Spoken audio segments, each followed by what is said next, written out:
Hey, Logan, you already know what time it is. Time to get this show on the road. Let's go. Say less. I'm on my way.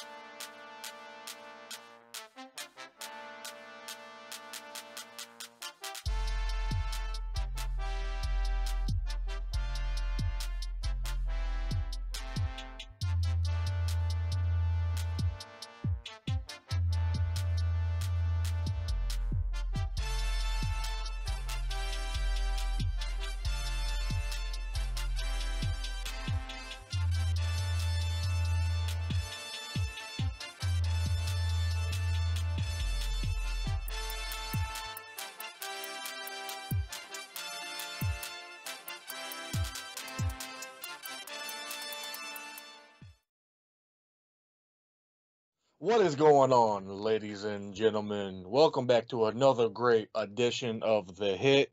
Man, I just love that opening intro, Calvin. I can't get enough of it. That song, I mean, hell, it's just very catchy. But anyway, I'm Logan Graffia. He's Calvin Rons, and we're going to get right into it with some bad news from the Saints that when I tell you it's bad news, everyone was in a huge uproar on social media, all social media when the news broke from Mike Triplett over at NOLA Football. Pete Carmichael Jr., the offensive coordinator for the Saints this past season, will be retained, Calvin, and he will be the offensive coordinator again in the 2023 season. Calvin, I'm honestly speechless with this news because I remember when the news broke, I was working on a show behind the scenes at work, and when the news broke, I was trying to contain myself from screaming and using a bunch of explicits that I just can't. I couldn't believe the news when I read it. I mean, and I remember my source told me, he says, I can't tell you what's about to happen, but it's bad news. You'll see when the news breaks. And all I could think about was, okay, it's either Jameis related or it's Pete Carmichael related. And sure enough, it was Pete Carmichael related.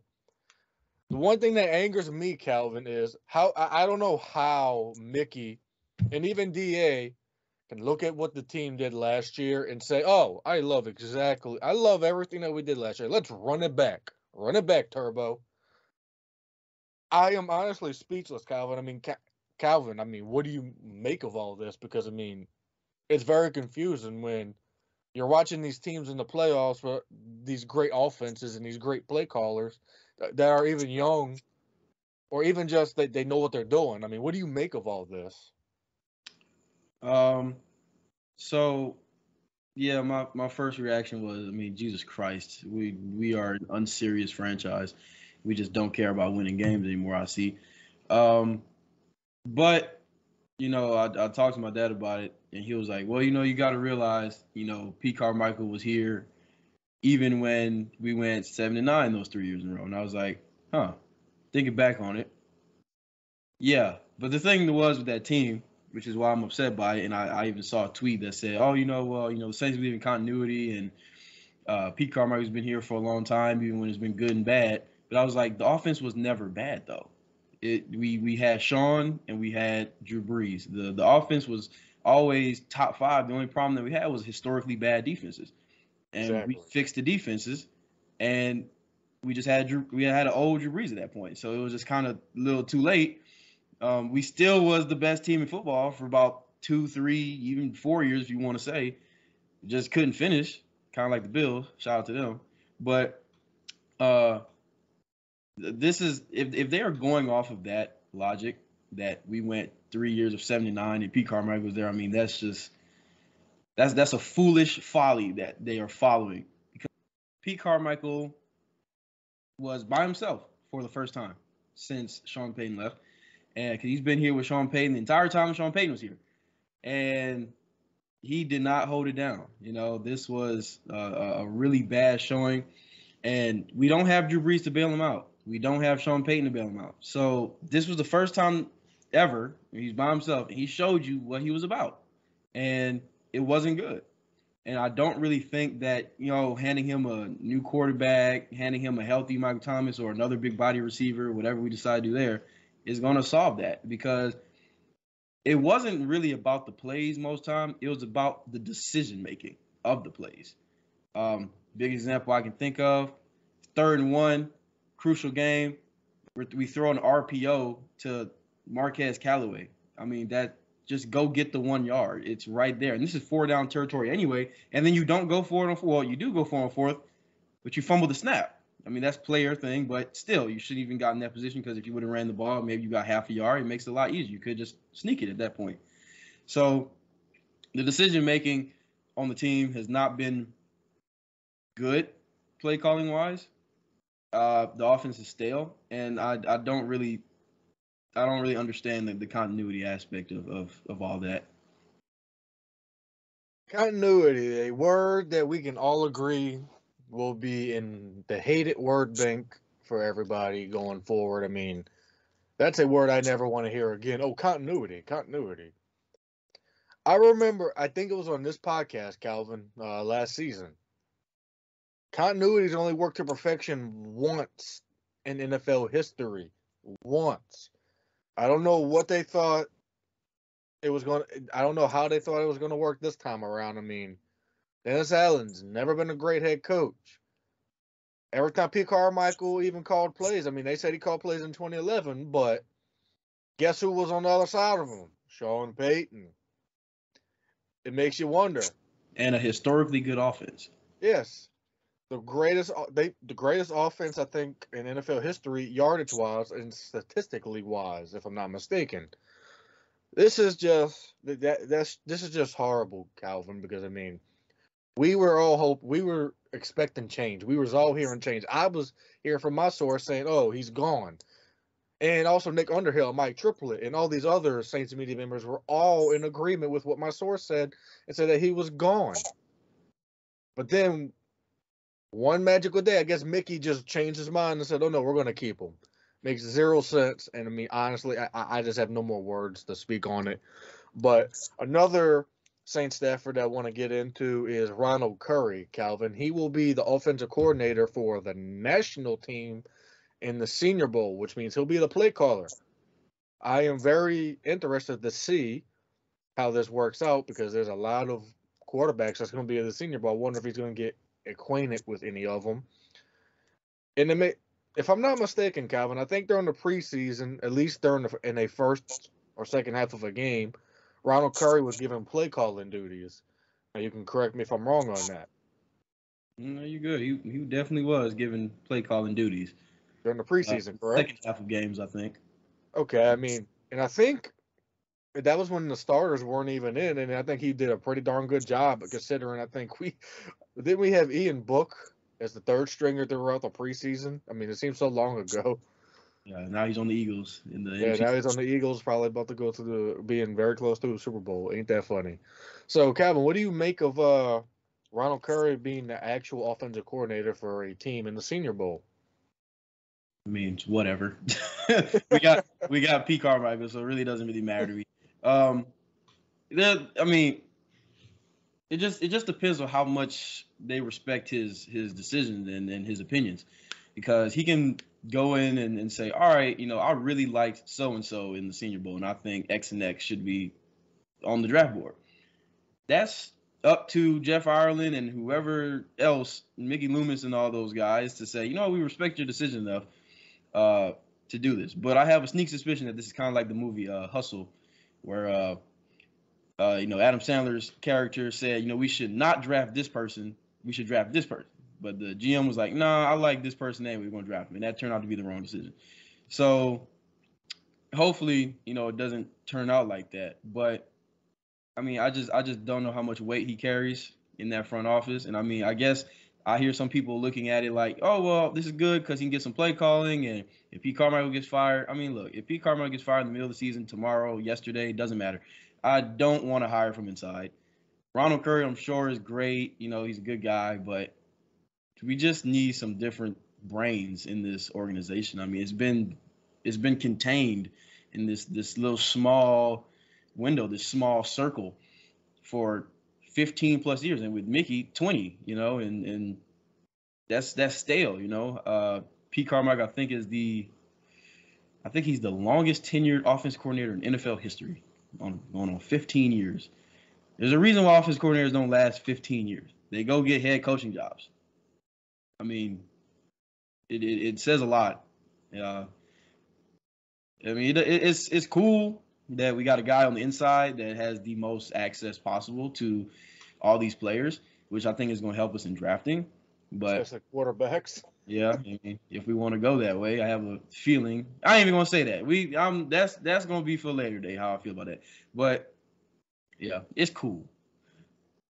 Well, I'm glad you stopped yourself because that would be my next topic. Because there's one quarterback out there that's on the trade market that has been linked to the Saints and also the Commanders and the Jets, and that is Derek Carr, Calvin.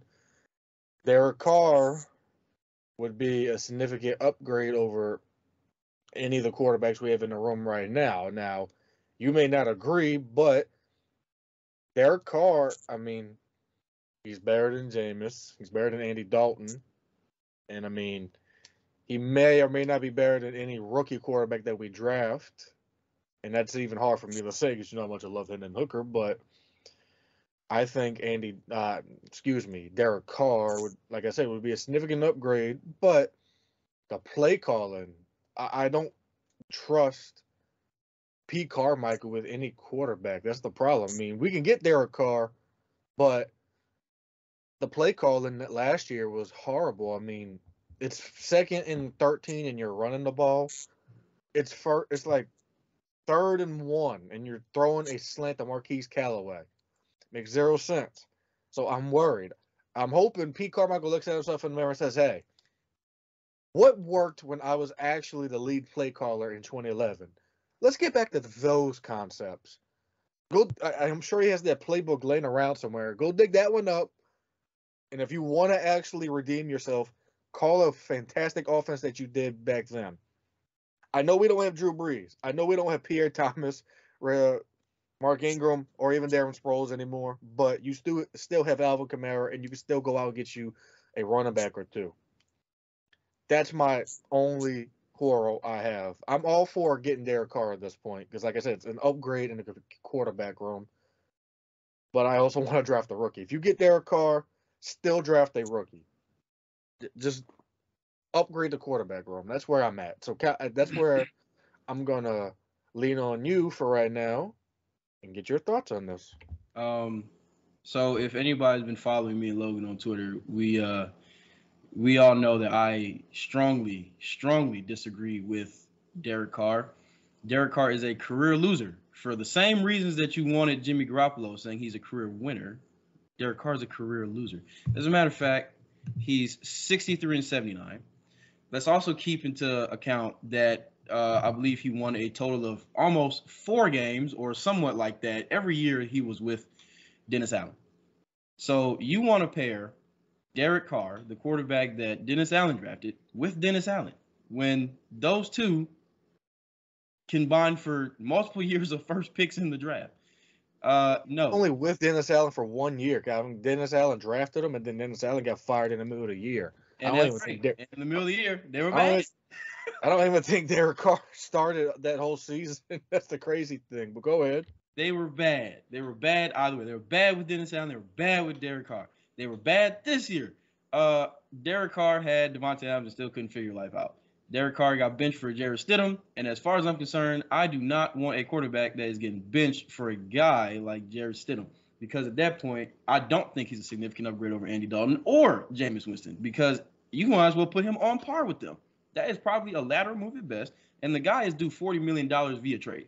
And I'm sorry, but I don't think that him would get cut, whatever, and then say, you know what, yeah, I'm going to go take like 10 mil from somewhere. I just don't think that, because he's slightly better than the Gardner Minshew type backups. He's better than Nick Foles backup to Chase Daniels. He'll be a really, really, really good backup, but nobody's paying him 40 mil to do that, right? The Jets seem very likely. They got money, and they need a quarterback. I mean, it's a new, fresh start for him. I'm sure I'm sure the Jets would love to put a trigger on that, but I do not really want him here. Derek Carr is also 31 years old.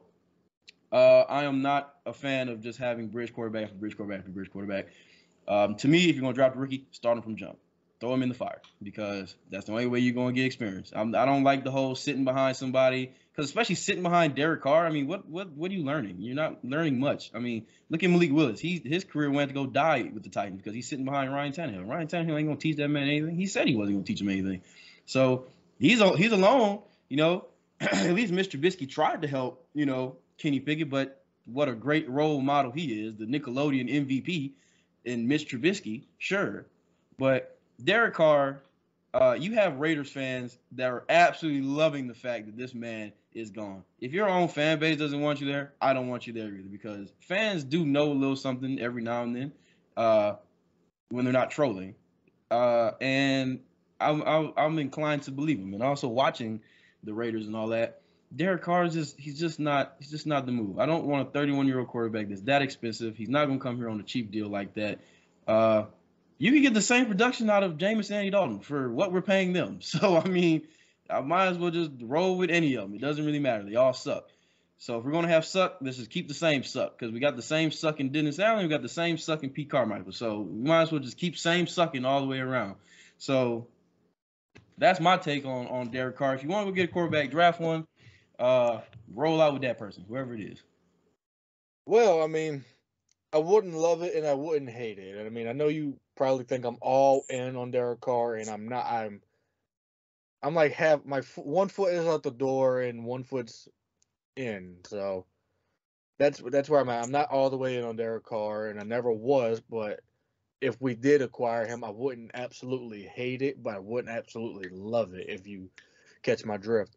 But one more thing before we move on, and I mean, one of my favorite prospects throughout the entire draft, Hendon Hooker, accepted an invite to the Senior Bowl. He won't play because of his injury. He probably won't be ready until training camp, but this gives him a chance to meet with teams. And one person I hope he gets really acquainted with is Ronald Curry. And just going to leave it at that because we got to move on to the Pelicans, Calvin. They're on a 4-game losing streak, and rightfully so, because there's no Zion and no Brandon Ingram. But we are now hearing that Brandon Ingram's doing 5-on-5. Willie Green said it 2 days ago. He said it before the Miami Heat game that he practiced the day before the Miami Heat game. So he's progressing well, Coach Green says. And I'm wondering, do you think, and I think you predicted it on this podcast, the 24th, if I'm not mistaken. I could be wrong. Do you think he actually returns for the Denver Nuggets game that is on the 24th, which is tomorrow as we record this? Depending on, to me, if Nikola Jokic decides to play or not. If Nikola Jokic ain't playing, B.I. ain't playing either. If Nikola Jokic is playing, you might want to play B.I. if he's ready to go. If he doesn't come back on the 24th, somewhere around this week, maybe. If he doesn't come back this week, then I mean, and he's got to come back next week for sure. And if he doesn't, then we're gonna have to have a conversation. We got some problems. But 2 days ago, one of those days probably be for conditioning. But I'm pretty sure they would announce it by now that he's coming back. They still might. They have time. But I mean, he's ready. He's ready to go. I know he is. He's just gotta get back in the groove of things. I mean, we really are missing our star power, Calvin. I mean, 4-game losing streak. We went from 3rd in the West, approaching 2nd in the West, and now we're 4th in the West, approaching 5th, 6th, 7th in the West. I mean, when I watch these games, I mean, we have the talent. It's just we are minus. That's like 25 points per game each. And I mean, if you count Zion, maybe that's 30 points per game. You add that to what we're doing right now against these teams, this is maybe a 4-game winning streak. We're losing these things at the end because I think we're running out of gas, Calvin. And I mean, CJ's doing what he can. Jonas is doing what he can. But we are just minus our star power. And I mean, we need some more firepower. And that's going to lead me to my next question is, do you think we make a trade before the trade deadline, which is vastly approaching? I think we have to. I think what this shows you, they always say deepest team in the league, but We would like to think that meant, oh, we can have guys out, we still win. Well, it seems like now when you have your top two guys out, um, you're not that deep anymore. Yeah, depth only matters. Seems like now when you have your players, your good players, which was all fine and dandy because the bench can hold it down whenever Bi and Zion are not in the game. But when they're not playing, period, then it gets a little iffy. It's just a little disappointing to see that we're losing these games kind of close. We're just kind of fumbling leads, and Willie Green is making the most questionable decisions of his entire career, which makes me wonder about him sometimes. Not calling for him to get fired or anything. I'm just saying that at some point you need to call Mike D'Antoni and ask him what the hell to do because he's just kind of sitting there taking a free paycheck, not really helping you out. But yeah, I think we definitely have to make a trade. I've been saying we need to make a trade since the beginning of the season because I knew the two things that were going to be the death of us, and that was rebounding and shooting. Dyson Daniels and Herb Jones being out there at the same time just seems like you're just asking for trouble when you don't have Zion or Bi because them two are not going to get you a bucket. I'm sorry, they're just not. They will lock somebody up, but they ain't going to get you a bucket. And there's only so much the defense can do nowadays because this is an offensive league where the offense is favored a lot in fouls. And we see that a lot with us. We do foul a lot. Now, whether or not that's right or not, which I don't think it is we get screwed by the refs quite frequently, especially Dyson after last night, the whole 5-second and all. That's BS. Never thought Bill Kenny would do it to us, but he did. The team is just lacking shooting a lot. Devontae Graham he cannot be on this team anymore. I've said it time and time again. Almost every podcast I've said Devontae Graham just cannot be on this team anymore. And he's still here.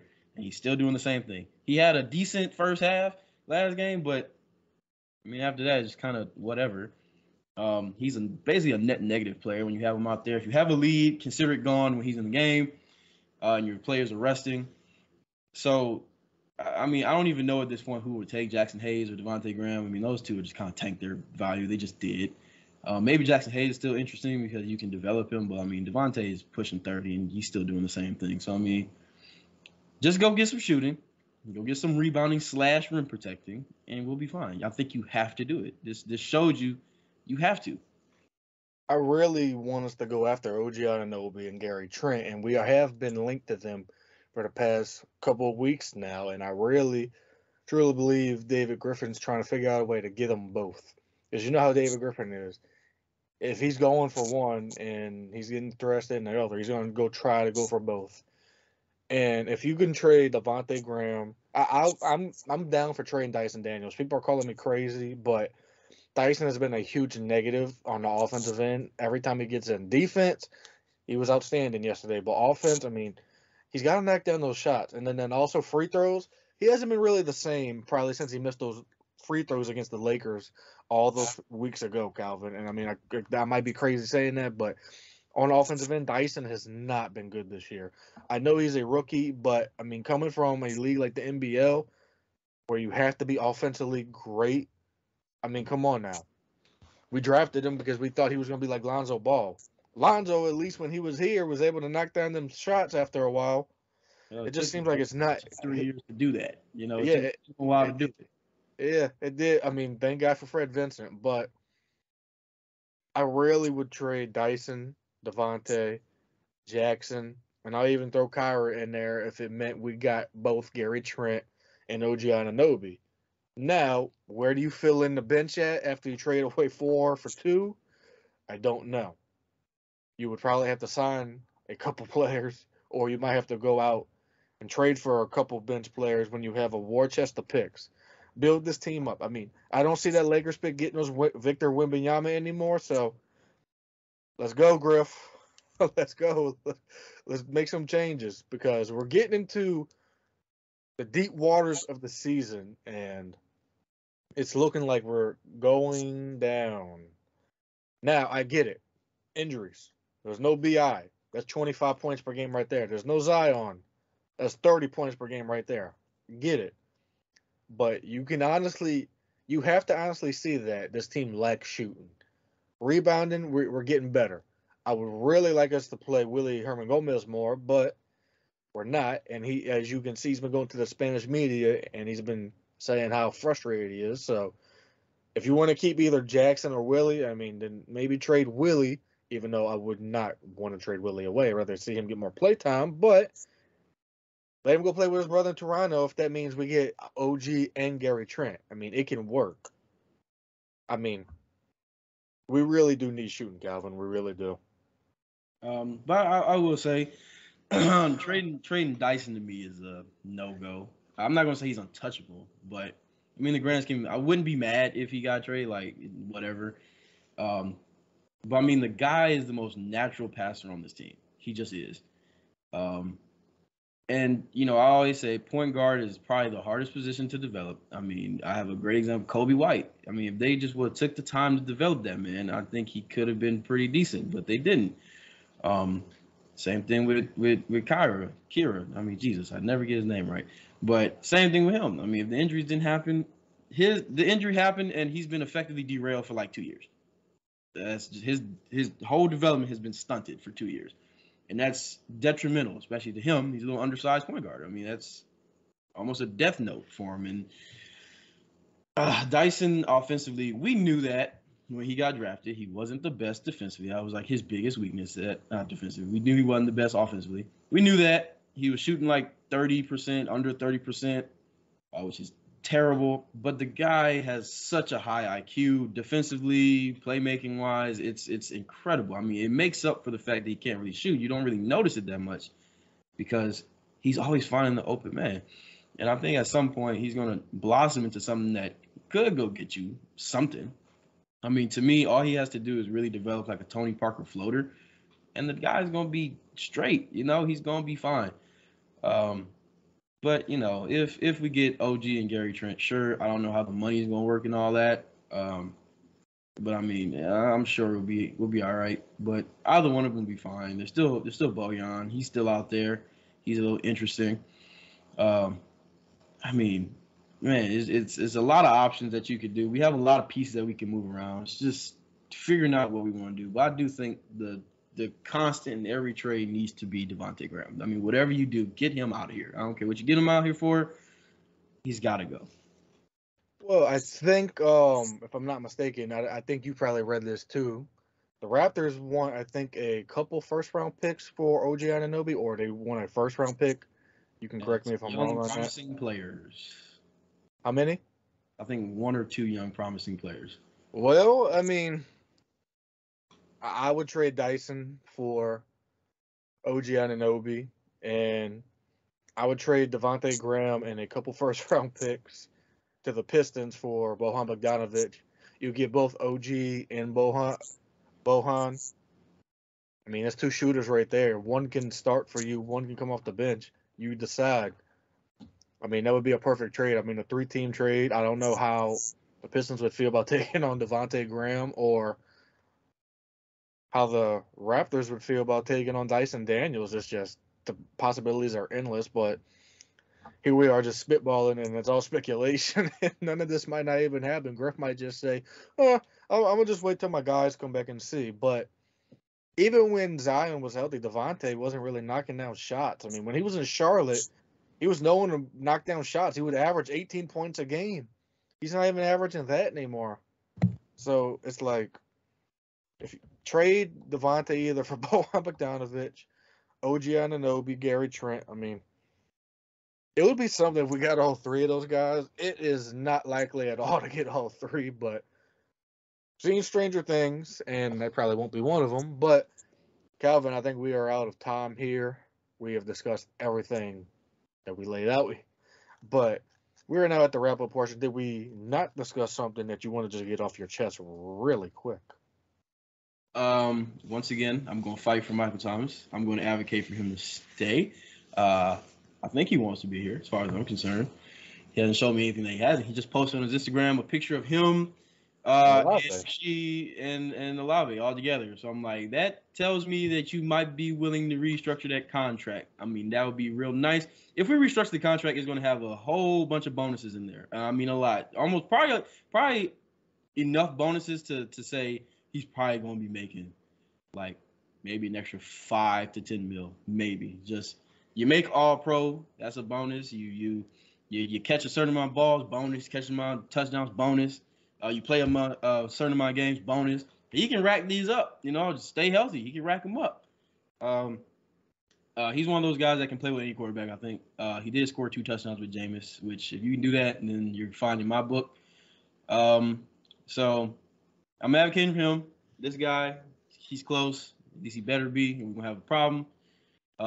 Zion hopefully gets back before All-Star break, but we know how the team is with him. They like to just play everything super slow. But we said go 500 while these guys are gone, and we're not doing that. We're like 3-8, 3-7 with these guys, both gone. So much for being 500. The Kings are in front of us. This is a terrible time in life that we're below the Kings. But I'm so used to being below them and being like the 13th seed. But we're 4, so I mean that's cool. The Mavs are catching up. So just keep winning. Just keep piling on games. Hopefully Jokic doesn't do that thing that all New Orleans sports do, where there's a big player, MVP, Defensive Player of the Year, whatever type player that's been hurt, and all of a sudden he magically is healed whenever he plays the Saints or plays the Pelicans. So let's hope that doesn't happen, but it probably will. But that's all I got. Well, and that is all we got for you, ladies and gentlemen. This has been another great edition of The Hit. I am Logan Graffy. He is Calvin Rons. Be sure to catch us next week on another great edition of The Hit. Also, make sure you subscribe, like, and share the podcast everywhere on all platforms. With that being said, we shall see you next week.